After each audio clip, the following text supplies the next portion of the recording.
Hello friends, and welcome back to my little cozy corner of the internet.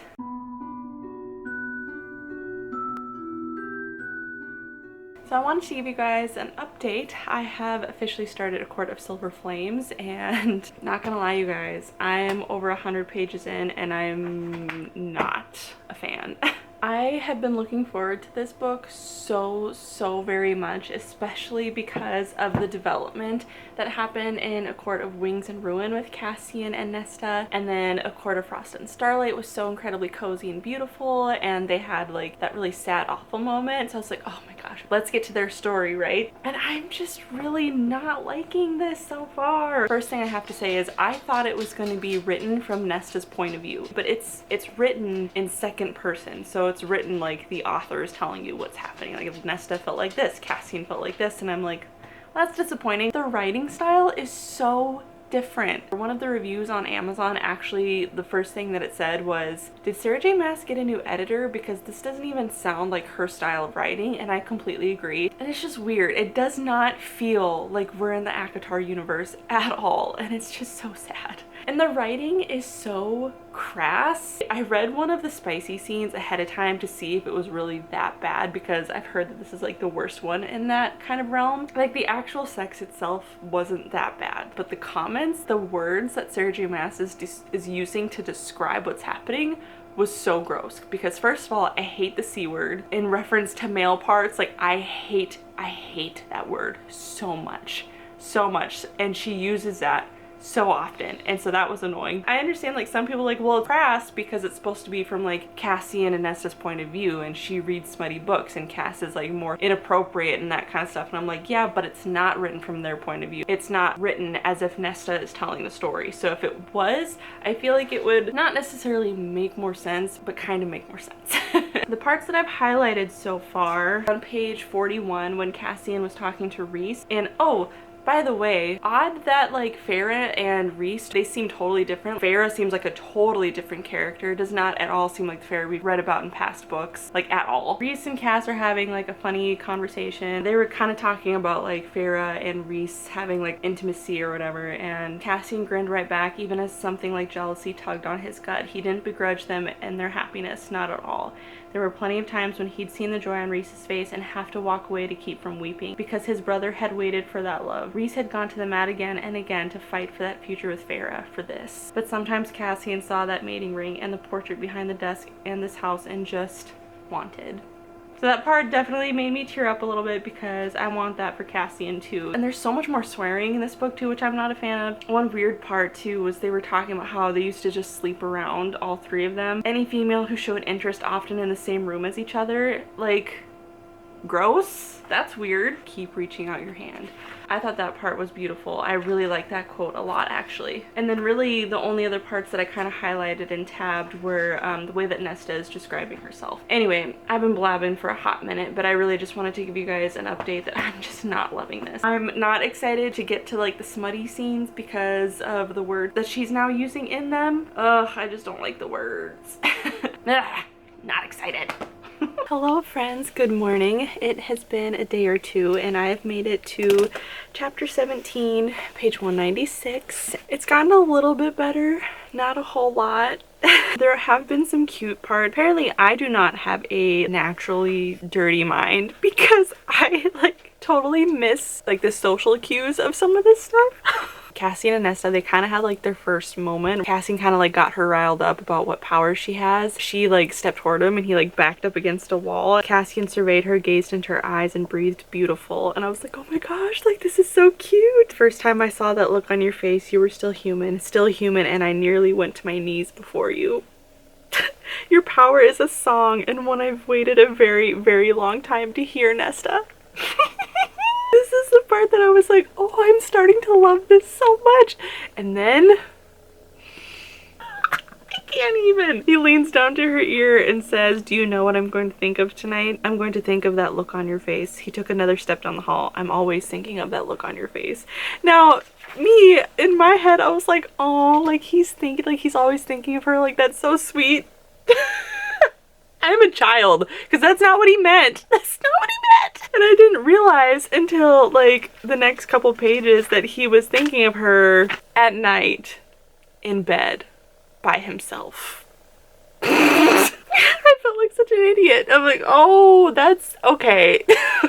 But I will say I do love the conversations that they're kind of having with each other. Like, the more Nesta's opening up to Cassian. Nesta had just suggested training the priestesses who live down in the library. I like this idea, Ness. I like it a lot. And for some reason, the words meant everything. I'm really curious to know more about Gwen. I really like her story so far. This sounds really bad, but I love how much trauma there is in this book. Like, in regards to everybody's past, like Cassian has major trauma, Azriel has major trauma, all of these priestesses have major trauma, Nesta has trauma. There are parts of this that are good that I'm liking, but I don't like that everything that's like cute and romantic keeps getting followed up with like gross things. Like, I hate the C word. I hate that word so much. The one that rhymes with clock, if you know what I mean. So I'm not excited to get to the smutty scenes because I know that apparently that's like Sarah J Maas's new favorite word to describe. So I hope it gets better.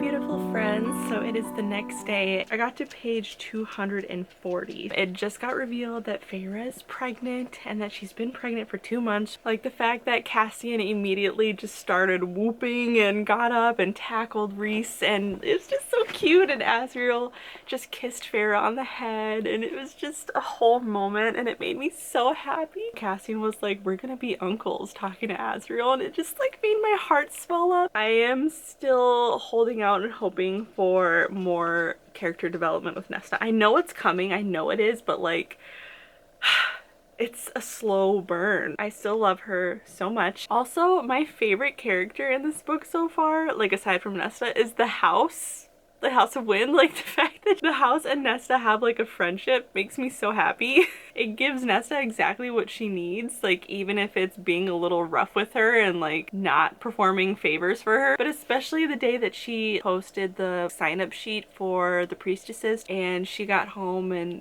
the House of Wind had like dinner prepared for her and put a smutty book on the table and then filled the bath for her and then put a piece of chocolate cake in there for her, and she was like, you know, I think you're my only friend.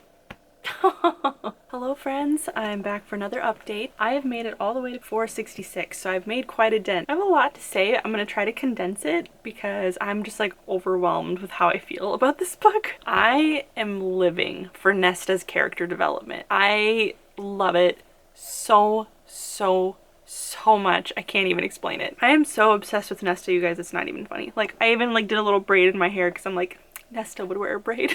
Oh, I'm kind of pathetic. I wanted to show you guys my favorite artist that I've discovered recently. I loved her art of Nesta so much that I actually ordered it as a sticker. I ordered this sticker of Nesta because I loved it so much, and then I also got a tote bag with the same picture on it, and I'm so excited about it because I just love her so much. I have literally never related to a fictional character more in my life. Everything she says, I'm like, I totally understand why you feel the way that you feel. And one of the parts that like my heart kind of broke, I was like, I understand exactly when she, I think, was just talking to Cassian about wanting to train the priestesses. None of the priestesses had showed up, and it said, did it matter if the priestesses didn't show up? And it says it did. Somehow it did. She had failed in every aspect of her life, utterly and spectacularly failed, and keeping others from realizing it had been her main purpose. She had shut them out, had shut herself out, because the weight of all those failures threatened to shatter her into 1,000 pieces. I definitely sobbed at that part because, again, I'm just relating so hard to this book. But the best part about this entire book so far, and I almost even want to say the series, but I won't. But the best part in this book has definitely been Nesta's character development, how she's gone from being so incredibly selfish, but now she's best friends with Gwen, and I think Emery is the other girl's name, and that she's sacrificing so much to be with them and be their friend, and that she's training the priestesses, and she cares about the priestesses, what they've been through, and wants to get them out, not only outside, but like to find their purpose. And I could cry talking about it. It just makes me so happy. Just seeing her grow and change, really uncover what's been there all along. Just makes me want to cry. In his soul and his warrior's heart, Cassian was good in a way Nesta knew most people were not, in a way she knew she was not and never would be. He was not a warrior who killed on a whim, but a male who carefully considered every life he had to take, who defend what he loved until death. Like, what a man. I also appreciate too how it had mentioned Azriel and Nesta's relationship, how Azriel had showed up to the training with Nesta and Cassian as well. Nesta watched the Shadow Singer with a frankness that most people shield from. Azriel returned the look with a stillness that most people ran from. Even Farah had been hesitant around Az initially, but Nesta considered him with the same unflinching assessment she laid upon everyone. Maybe that was why Azriel had never said a bad word about Nesta, never seemed inclined to start a fight with her. She saw him and was not afraid of him. There weren't many people who fit that bill. That might be something like nobody has really noticed. Like, I definitely didn't ever notice that Azriel never really said or did anything or poked at all towards Nesta. What I was saying before, how she doesn't want to reveal herself as being kind because she doesn't want to get hurt, but because of that she's not afraid of people because she knows what it feels like to be hurt. She hates herself so much that hate from somebody else won't even bother her. So with Azriel, she's like, I'm not afraid of you, and he kind of admires it. You're not afraid of me, and I love and respect that because everybody else is. Page 319 also made me tear up a little bit when they were also talking about the priestesses. She decided that she wanted to try the scrying. I am asking them to be brave, to work hard, to face their fears, yet I'm not doing the same. No one accused you of that, Cassian said. I don't need anyone to say it. I know it, and I might fear the scrying, but I fear being a cowardly hypocrite even more. I just love her so much. Like, literally my eyes are watering just even reading that part because I'm like, the character development is just, I know character development isn't like an official trope, but I'm gonna say that character development is my favorite trope. Like, when you have a character like Nesta go from what she was the last few books to this, I'm just like, I'm living for it. But then, like, that night when her power showed up in that dream, when Cassian and Azriel and Rhys all showed up and they were just like overwhelmed. Rhys was even terrified. Azriel asked, like, what is her power? And he said, death. Pure death. Lady Death. Oh my gosh, I just, like, that part was so good. That part of the book has been probably one of my favorites so far. It was just written so passionately and so intense. I feel like Sarah J Maas is one of the very few authors that I've come across that can write like these action parts that actually intrigue me. The best part of that though was when she woke up the next morning and Cassian was sleeping in the chair next to her, like a knight guarding his lady is what it said. Oh, I can't wait for them to actually declare themselves in a relationship though, because right now she's still on the dumb thing of like just sex, like it's just sex or whatever, and it's so annoying because they're obviously in love with each other, but it's fine. I'm glad that they're kind of like showing a little bit that they're together. So when she did the scrying at the river house and she kind of like went in and was like lost, like she was gone, right? She was in it so far and the only thing that brought her out was Cassian and him kissing her. Loved this part so much. Death watched him, but Death had walked beside him every day of his life. So Cassian stroked his thumb along her palm and said, hello, Ness. Like, he sees her for all that she is and still loves her. He sees that she has this dark power in her and still loves her. This was, oh, this is so good.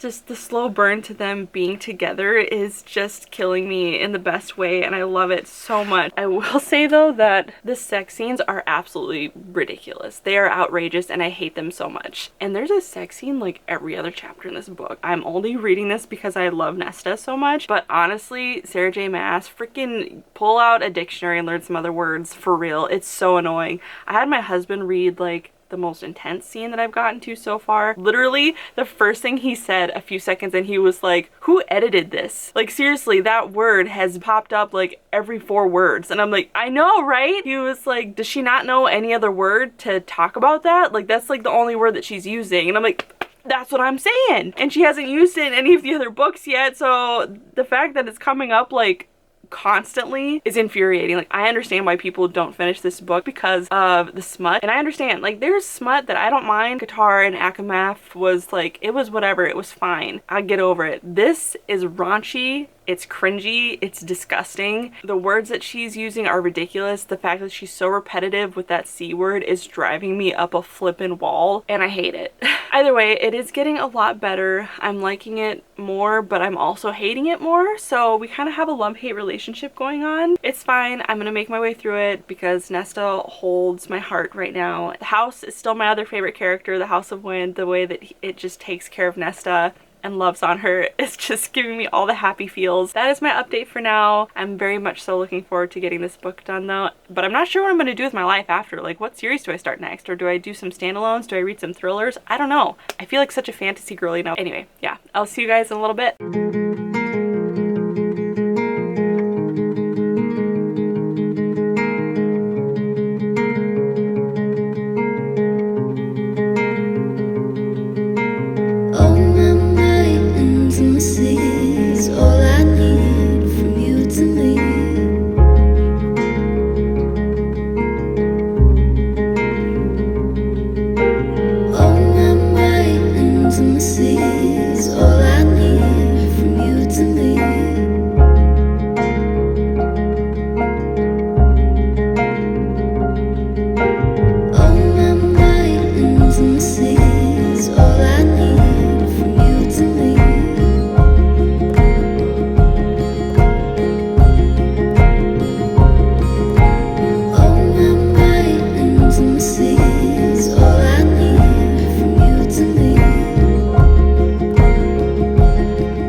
I have made it to page 604. So I had just finished the other day the mountain part. And I know I am a broken record, you guys, but Nesta is me. I am Nesta. Made a post on Instagram the other day just slightly mentioning it before this video comes out about how I have never related so much to a fictional character in my life. Like, I could literally sit here and cry just thinking about it. I feel like Sarah J. Maas has put into words so many things that I have felt my entire life about myself and even about how I feel about others. But she was talking about her heart and how she wished she could just cut it from her chest. She wished someone would smother the voice that whispered every horrible thing she had ever done, every awful thought she'd had, every person she'd failed. I might start crying reading this. She had been born wrong, had been born with claws and fangs, and had never been able to keep from using them, never been able to quell the part of her that roared at betrayal, that could hate and love more violently than anyone ever understood. So I'm glad that I wasn't wrong when I was talking about her the other day about how I feel like she is the way that she is because she feels so deeply, so much, both love and frustration and hatred, but she loves so incredibly deeply that it hurts, and that she's so terrified to let that out because it might not be reciprocated or she might not know how to do it. I have tabbed so many things in this book, you guys, and if I sat here and talked to you about all of them, this video would be so long. I will say the one thing that is kind of bothering me is the fact that Farah and Reese are so incredibly different. Farah almost seems like she's perfect, and that's kind of annoying. Like, she seems like a totally different character. Like, I understand that she and Reese have had like substantial personal growth, you know, of course they're going to be different people, but like, it doesn't even feel like the same character. Like, even in A Court of Frost and Starlight, like, Farah still, you know, struggled with some things, she was overcoming things, and in this one I feel like even everybody else is expecting her to be perfect. After Nesta had kind of spilled the secret to Farah really horribly about how she's going to die during childbirth and everything, afterward, when Farah had kind of like moved on and forgiven, which is great, I love that that was like a quick thing, that it wasn't like a holding a grudge kind of a thing. She had responded so gracefully when she and Cassian were talking about it mind to mind. Cassian had said, I don't know why I expected anything different. I understand that like this is a fantasy book and we should never base our real lives off of them, but I make the mistake of doing that. So it's kind of like unrealistic to me that she's so good and so perfect. And I think that's part of why I love Nesta so much, is because she's not. And if it ever gets to the point in the future books, I swear, if Nesta ends up becoming like perfect character, I'm gonna be so upset because that's not realistic. And I know that this shouldn't be realistic in the first place because it's a fantasy book, but that's beside the point. So moving on, the mountain scene was just incredible. I'm sure everybody feels the same way, but it was just fantastic. I love that Cassian was just there, that he didn't push her to talk. And you know how hard it would be to be quiet for that many days and not say anything and just be stuck in your own head? Like, I haven't been there. That is a hard thing to do. You have to be committed.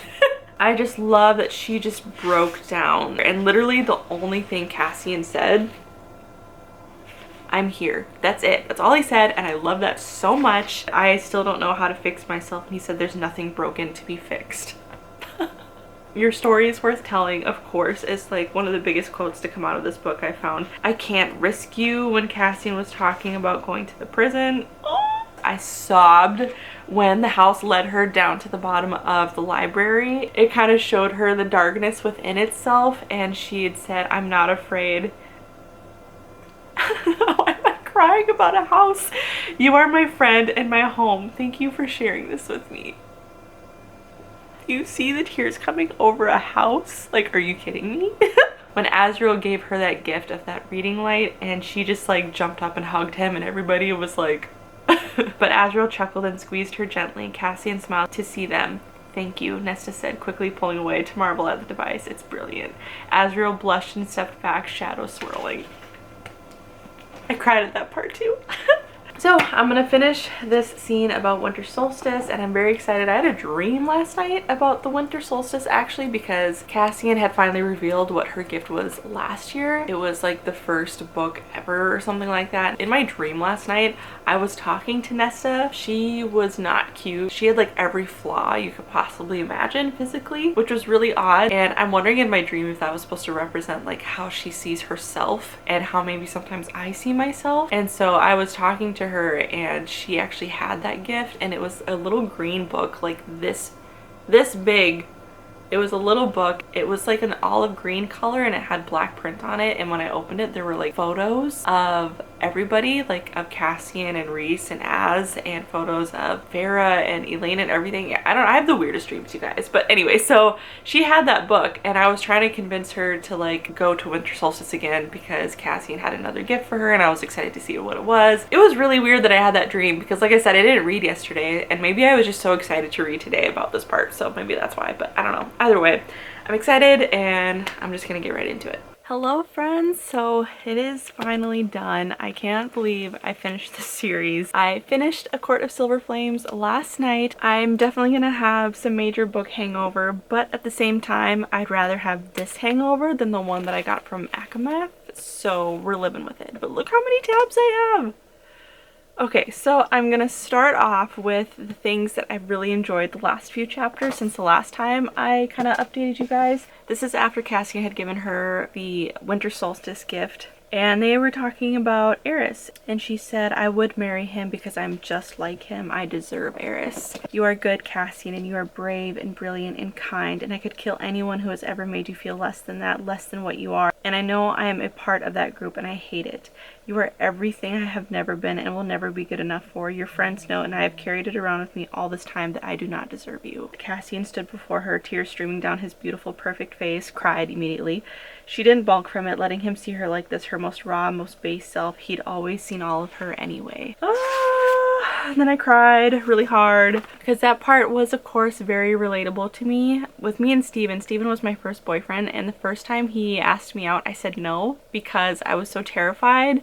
And I felt like I didn't deserve love. I didn't deserve to have a boyfriend. I didn't deserve him because he was so good and kind to me. He was just so much more than I deserved. And so I said no the first time, and there was like this whole dramatic thing that happened afterwards. So that part really stuck out to me because I was like, I know exactly how you feel. Like, when I say that I relate to Nesta, I'm not joking, you guys. I'm not just saying that. Like, literally, like almost everything that she has gone through, I'm like, yeah, dude, same. The next part that I really loved was, of course, the girls' night that Nesta had with Emery and Gwyn. I love them so much, how they just had that really fun night together in the bathtubs. Fully clothed with the bubbles and the cake and the Pegasus and the food and the jewelry, and just had such a great time. That made me cry because I just love that she finally found her family, her crew, her people, her sisters. And it's such a good parallel because there's like Reese, Cassian, and Azriel, and then there's more Amryn and Farah, and then Elaine and Ceridwen, I can't think of their name, the two housemaids basically that they have. So it's like everybody has like their 3 people of their little crews, and it just made me so happy that Nesta found hers and that they all love each other so much and like literally are willing to die for each other, and I just love them so much, and I want that sisterhood in my life, and it's just so beautiful, and I can't even stand it. Like the fact that she has like found this new purpose in her life to become a Valkyrie with her 2 sisters is just the most pure thing I've ever heard in my life. And just that all of her aggression and her hurt is coming out in this training, and I love the mind stilling that they're doing of just accepting that you get this thought, okay, I recognize that I have this thought, now I'm letting it leave me. And it's so interesting because I actually read a book a while ago that I want to reread because I don't think I totally finished it, but it was Get Out of Your Head by Jenny Allen, which talks about something similar, I think. So that part was really good. I definitely want to implement more of that in my life because I actually struggle really hard with obsessive thoughts and I'll depress myself. So that's part of why I love reading so much and why I've gotten so into it over the last year or so, because I get so obsessive with my thoughts and then get depressed and don't know what to do, and then I just like cry. I just love the whole concept of like having that new purpose and having these exercises that are helping her and growing her, and it's just beautiful. I cried really hard when they were at Starfall. I wish we would have gotten more at this scene, but this was still really good. But I sobbed so hard reading this. But it said the world was beautiful and she was so grateful to be in it, to be alive, to be here to see this. Ugh, my gosh. She laughed a sound of pure joy, and she cried more because that joy was a miracle. Ugh. And of course, if you know me, here's some vulnerability that nobody asked for, but like, I think I mentioned it quite a while ago that like the last 2 or 3 years were like the hardest years of my life ever because of some spiritual stuff that I was going through. There was a point where I was so depressed that like Stephen was concerned like for my life. And I remember that we were out one day and he said something and I laughed. I looked at him and his eyes were like full of tears, and I was like, what? And he goes, it's just been a while since I heard that. And then I started crying and he kept crying because it was like the first time that I had laughed in so long, like months, because I was so depressed. Again, reading this part in this book, after I read that, literally I was sobbing because all I could think about was like that time between me and Steven. And once again, like, Nesta is literally me. And then of course Amryn talking to Nesta, and she said, that's the key, isn't it? To know the darkness will always remain, but how you choose to face it, handle it, that's the important part. To not let it consume, to focus upon the good, the things that fill you with wonder. The struggle with that darkness is worth it, just to see such things. Ugh, I'm such a crier. And it was funny because I put on mascara right before I sat down to film this because I feel like I looked like a zombie, but now it doesn't even matter. I do want to say that I love how Sarah J. Maas wrote Nesta's character development, because she didn't go from like being super horrible to suddenly being like perfect, which is like kind of sort of where Farah's at right now, which is why that annoyed me so much, like I mentioned before. But she is having like steady growth, and she still has like those fallbacks or like those traits that she needs to work on. So she had all this amazing growth, and then of course when that mating bond snapped in place between she and Cassian, she still had a hard time accepting that and like kind of snapped on him, made a bargain of like, leave me and don't come back until I say so. And that kind of made me happy because I'm like she's not going from 0 to 100 perfection, you know. She still is having the hills and valleys of the trials and tribulations that she's going through and still learning and growing. So I was really grateful for that part. But the thing that I also loved about that is that she went straight to Emery's door and that Gwyn showed up, and I cried again. I love that Gwyn had said some things are more important than fear. But then I love that she followed it up with humor. It was like, but don't mention it too much because I literally feel like I'm gonna vomit right now. She was so scared about being out of like the library. But that part just, Made me cry again. I was not expecting them to be dropped into the blood right like that. Is it the blood right? Is that what it's called? I don't know if it's the blood right or whatever, but the right that they were in. I was not expecting that. Loved that though. I loved that they went through the trials and tribulations together. I felt so bad though because of course the one time Gwen leaves the library, she gets stinking kidnapped and thrown into like the Hunger Games. I'm glad that they were able to get through it together, and I love that when Emery and Nesta showed up and found Gwen, she said, "You two came looking for me." And Emery said, "Of course we did. It's what sisters do."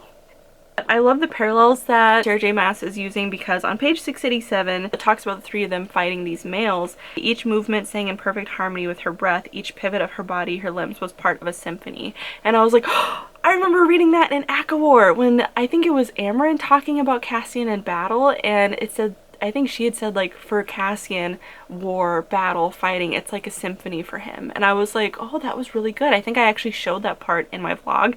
And then it said the same thing about Nesta right here, and I just thought that was such a cool like parallel between the two of them. And then of course at the end of that part, they had got done fighting and they won, and Emery said Valkyries. Like they did it. They did it. You guys, I'm gonna start flipping training. We're turning our garage into a gym this spring/summer, and I'm gonna start doing flipping Valkyrie trainings. I'm gonna get a sword and I'm gonna learn how to use it, and I'm gonna be freaking BA. Just watch. She would not fail her friends. She had no room for fear in her heart, only calm, determination, and love.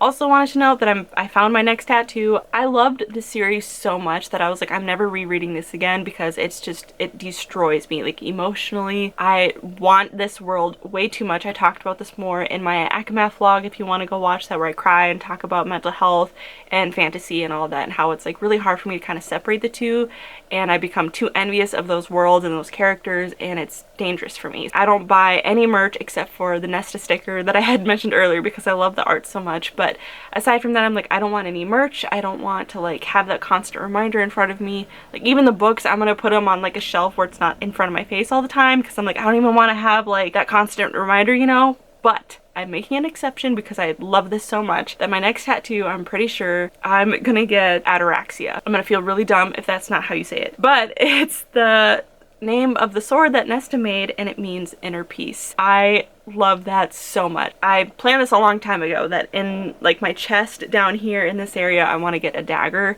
I've always wanted it because it reminds me of Lord of the Rings, it reminds me of Hobbit, it reminds me of a lot of biblical allegories of fighting the good fight of faith and all of that, and so I've been wanting to get that for a long time, and I think either along the side of it or above it or underneath it I want to get the word ataraxia because I just thought that whole concept of inner peace was so beautiful, and you have inner peace when you kind of use that dagger on the demons that are in you. I'm almost done with my favorite parts.